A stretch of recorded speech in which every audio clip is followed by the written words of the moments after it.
hold my hand. In other words, darling, kiss me.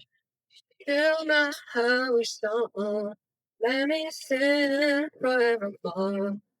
You are all I long for, and I worship and adore. In other words, please be true. In other words, I will love you. Okay, that's it. That's it. Okay.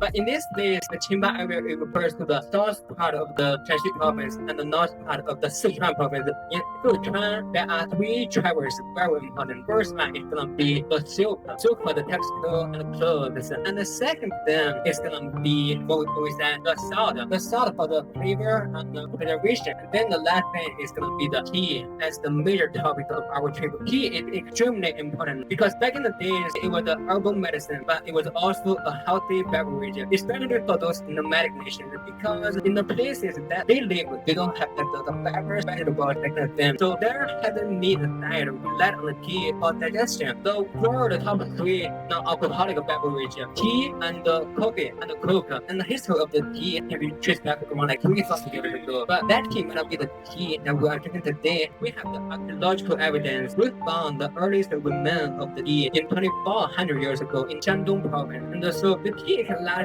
for so long is because it got so many functions. It contains like 500 organic compounds and various minerals. One of the very important one is the polyphenol. That then it is bitter, but it contains a lot of antioxidants. So this makes the polyphenol makes the tea like a natural health booster. And another thing is the caffeine. Some of you might not know the tea actually has a caffeine twice more than the coffee bean.